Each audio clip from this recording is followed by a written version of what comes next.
Chosenbecky ne bbawe Ssekajja Ayongedde Okulumya ab'omugamba abaali balowooza nti n'emikolo gyabwe tegiribaayo.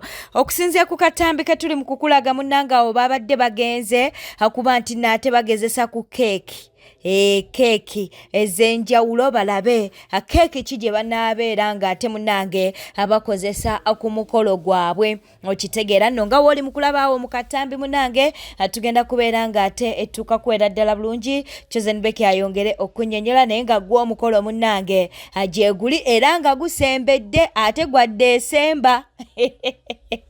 Kaakati awo munnange nga batestinga ku keeki. Okitegeera ne Chosenbecky munnange yeewanye n'alyoka agamba nti bannanga ayina omusajja omulungi kati mwabagamba nti simanya bawa Chosenbecky temwamusiima ye agambye nti Mukama yaddamu essaala ze ayina omusajja omulungi. Katubeere nga tukuwa akatambi kano. Hi guys, how are you? Come with me bannange. Mukimanyi nti woba omugole olina okukola testing ku buli kintu ky'ogenda okukozesa ku mukolo gwo? Yeah, so nze all my life mbadde njagala nnyo n'omwami gwe bayita Broven Cakes. Akola keeki ennungi ziringa ebimuli, eziringa abantu, eziringa bannange nga mwegomba. Kati nno nga ngamba omwami wange baby. Nze oyo mwami waba si agenda okunkolera keeki agannyabo siriiwo ku mukolo. Ngamba tugende. Asangibwa Mabirizi, ya Mabirizi, kizimbe kya Mabirizi complex awo. Level 3, third floor.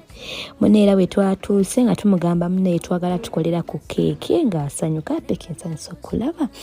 Okay, yagala keeki kinga mugamba mpaza olina tulabe nga baleeta keeki kasowani banayenga nyingi. Banaye kuliko ya red bagita red velvet oba red choco. Eyo eddako bagita traditional something. Eddako bagita oba lemon choco something oba orange chibadage. I don't recall Labika, but yeah. Kakati nezo keeki weziraba ebakuwa testing, you have to eat them all. Twalidde keeki ne ngamba omwami wange omanye ekiddako twebake. Twalidde keeki wa Bloven. Mukama yafe ekisajja ekirungi kiraba nze nakati realizing anti black is really beautiful. Eri addala. I feel like I would oba nzireyo omulange mu buddugavu jagalira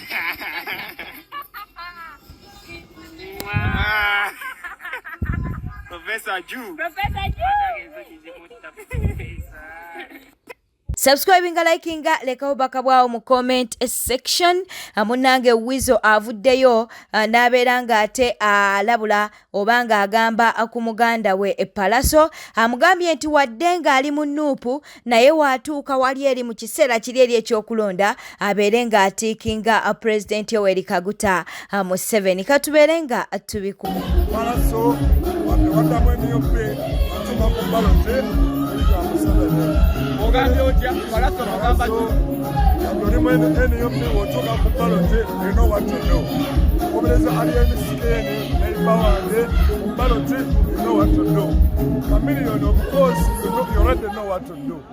Nange senyina I know what to do. Asembayo ndoza Sandra Teta naye mulonzi Sandra Teta onoolonda soko emiroga ongambire ku bantu Sandra Teta njagala wizaako kuyega akubuulire lwaki olina okulonda nga 15 January kati wizo kolamu ku gwange Sandra Teta akubuulire nga 15 January atubulire ne banne be bagenda okulonda 10 nga 5.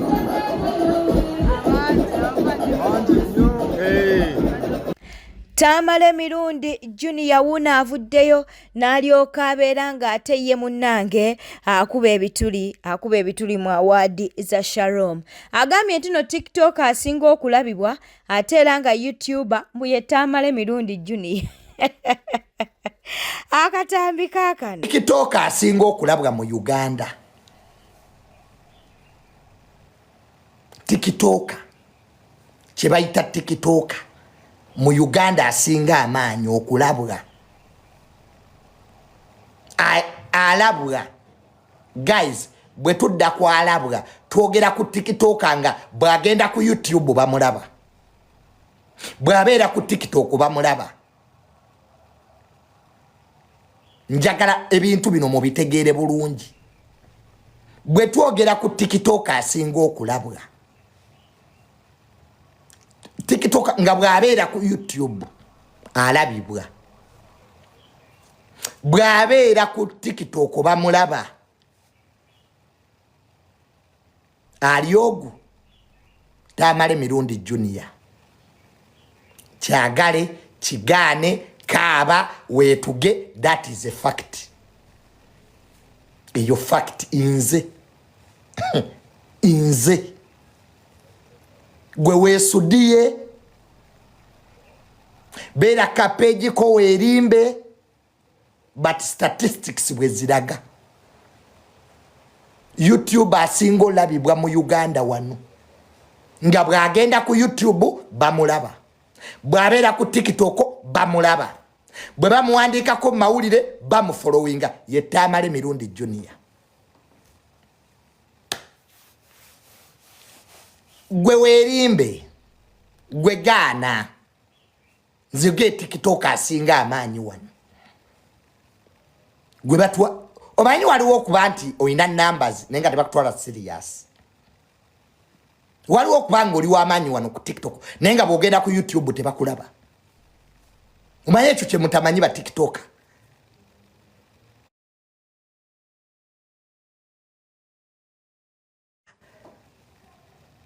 Oba TikTok yenze sebo.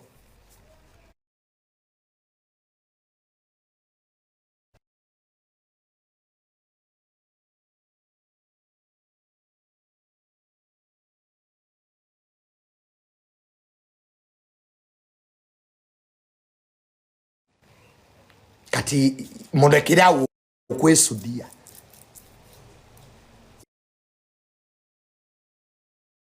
I'm there.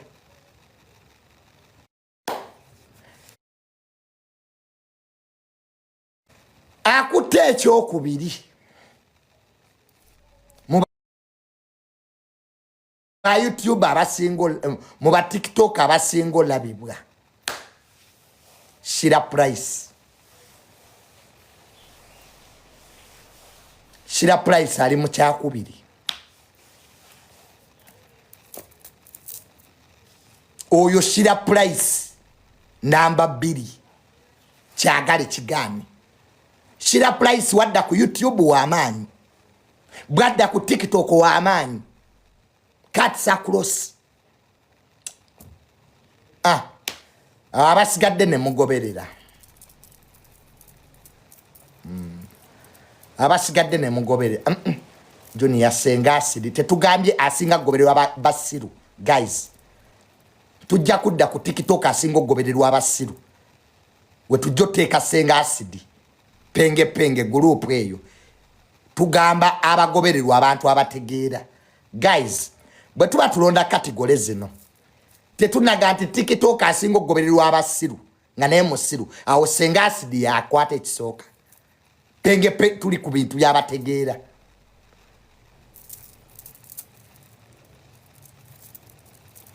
Tukitegedde bulungi. Make simu zifane si w'amaanyi ku YouTube. Ebibozi bye byaba vubuka abatasoma. Mu mawulire amalala Calvin Kayanja wuno munnange avuddeyo n'ayogera ku debate. Debate yabaddewo ya NTV wadde nga President Yoweri Kaguta Museveni teyalabiseeko. Kakati Calvin Kayanja y'ensonga yazirabye bw'ati. Kadingo yazze mu debate nga ne byagenda okuddamu abiina ku lupapula. Nze sirabangako ku bufere bwangu kunala nga bw'abadde mu bogasi debate yategekeddwa NTV. Mayinza newaayo okubabuusa. Buli lwe yagizenga okusoma NTV n'ekyusa kamera n'etunuuliza abantu. Nze nga bwe nabagamba nti wano nja kuyimirira ku mazima n'okukubuusa ku bufere mukuleetedde. Kino NTV yabadde tesobola kukikulaga nti ayina ne waasoma byaddamu.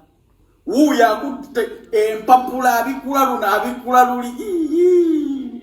N'otaswala na ku basajja bakulu babadde bakuliraanye. Walabye Nandala Mafaabi bwayolesa obwongo n'obukugu mu byobufuzi. Ng'oli wali ovuya answers ozina ku lupapula n'ogira n'obula n'osomamu eza question endala.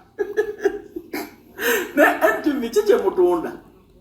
mukebe ky'omukalu bwe mugezaako okusiiga langi eri bannayuganda kyokola President Museveni musajja mugezi. Actually statistics ziraga nti wano mu Africa akwata kyakumwanja nnyo mu intelligence yabadde tayinza kujjamu obwo busiru ne mwesetingira ebibuuzo ne mwekolera debate omukebe gwammwe ne gujja ne script n'empapula kwe gunaasoma answers nazo zennyini nga guvuya buvuni. Mumbuulire yaani gwe mwawadde ebibuuzo omulala eyazze n'ebibuuzo ebitegeke debate ki gye bajjamu nga ne byogenda okuddamu obiina ku lupapula. Era debate nandala mafaabi yamaliriza agyetise ng'omukebe gwammwe omukalu gwe mwawadde ne answers guli wali guvuya answers gusoma za question ndala ate ne guddayo ku question eno ndamwe bwe mubuzaabuza temwagala kugulaga nti gusoma kati ngo yagudde ne debate ye nze mukuleetedde ne bye yabadde asomako bino tebasobola kubikulaga teri ayinza kukulaga nti kati ngo yabadde n'olupapula buli yagizenga eriiso bw'ati asomemuuko abeeko byannyonnyola abantu nga bajjawo kamera kitivi kyetaaga kuwera ge mazima ga Katonda mu ggulu kyagala okuguza abantu pulezidenti atalina magezi ow'omutwe omukalu kimusiigasiiga akasigo kiti oba kitembeeta oba ani yakisasula. Yes, ne Frank Gashumba munango olunaku olwaleero avuddeyo n'abaako byayogerera ku nsonga za debate munange eyabaddewo ku NTV. So mwamusana talebera ku debate anyway. Tasobola nayo bali bajega. Tasobola. Ekyokwineba okimanyi Kyagulanyi bamuwadde ebibuuzo in advance yadde alina wakopa. Sabira. Anti mwegendereza nakuga. I not watch that debate. So what simu zino bbiri zikusibiddewo. Oba kale kasiwe emitwalo 2 kigansala njagala mwenna bampuliriza ku TikTok kakati mugende ku YouTube mulabe debate yeggulu nga bamubuuza ekibuuzo era watunula bamuwadde ebibuuzo in advance.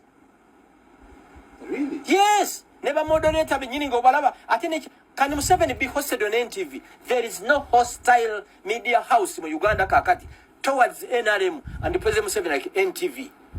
Hostile TV is that? Hostile wa muluganda kye kibulabe njagala olabe bazanya amawulire bayinza okulaga Kyagulanyi for 35 minutes ku NTV mawulire ne balaga Museveni for 3 minutes ne bagamba mbu bino ebifaananyi twabye bibbe. Fred Lumbu yayongedde okuba nti nate alabudde Bobi Wine. Mr. President mpuliriza bulungi nnyo. Electoral Commission yakuwa abasirikale ne tiimu leader wayo musajja oyo munyankole ne in fact na munyarwanda musajja mukyamu nnyo ate nga mazokola ground research omusajja oyo state agent wadde akola mu government state agent ali ku mission era omwami ono kansome message eno ngense egiwulira mutegeere ekisookerera Mr. President report zonna police zekozesa mu ku implicatinga obuvuyo obadde campaign trail omwami ono abangira yawandika report ezo ngaziwandika naziwa isi neziforwardinga ku police nilyoke ku report ezo. 1 obuvuyo bwonna obaddewo ku campaign trail zo omwami ono akulira tiimu yo ekkume ya isi report aziwandika kifuula nnenge ng'obujulizi bwonna obw'effujjo bukoleddwa ebitongole by'okwerinda abulipootinga kifuula nnenge n'abuteeka nti nuupu yeetambula n'amayinja era nuupu yesindika abaana bakola effujjo campaign trail era yeviirako okutta abantu. Kati Mr. President byange byogera kati ng'omusizi agula esiwaani kankusomera message eno nga bwezze okusinziira mu sources zange oli obulungi nnyo. Mr. Fred, hope you are doing fine. If there is any way possible, you can pass this information to the president or someone near to him. Mugambe nti oyo komanda wa Kuruye Munyampi yawaayo report zonna eziva mu campaign mbona abaana abatambula n'amayinja n'abagakuba abapoliisi. He is the one giving all that false report to the police spokesperson over the police. I got information from the reliable sources. So, Mr. President, be aware. Oyo guy gobaita abangira mufu yawayo report. Buli mugenda campaign trail omwami oyo akola report n'agisindikira isi isi ne wa report ku police ne fulumya report nga bwegifulumye kati official report yonna police gyefulumya oyo mwami yabagifulumya naye olwokuba nti kati gwe immediate boss we Mr. Prenjera kubuza omwami oyo yakuwaddeko daily report okuinforminga situation nga webadde okuva muvudde waka mpaka lumaliza campaign trail kubanga report gyakola ino kuwaako copy okulaga nti bino tulabye bino bibaddewo naye batakuwangako copy nga ye akola daily report n'agiwereza mpaka baba isi ne bagifuwadinga ku police kitegeeza nti muntu mukyamu ono campaign trail zisigaddeyo ezimu ziri mu danger zone ngenda kusaba omwami bwe kiba kisoboka omudismissing omugobe kubanga you have all right Mr. President kusaba bwe kiba kisoboka oyina ensonga mu tiimu yo eya police.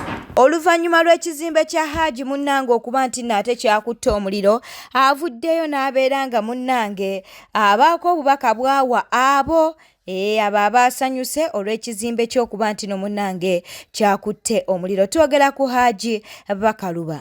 Bw'oba wasanyukidde ekizimbe ky'omuntu kubanga kyayasa omuliro simanyi olina okufuna obujjanjabi ku bwongo nga buweerera ddala kuba olina ekikyamu ekiriko ddala n'ekyaddala.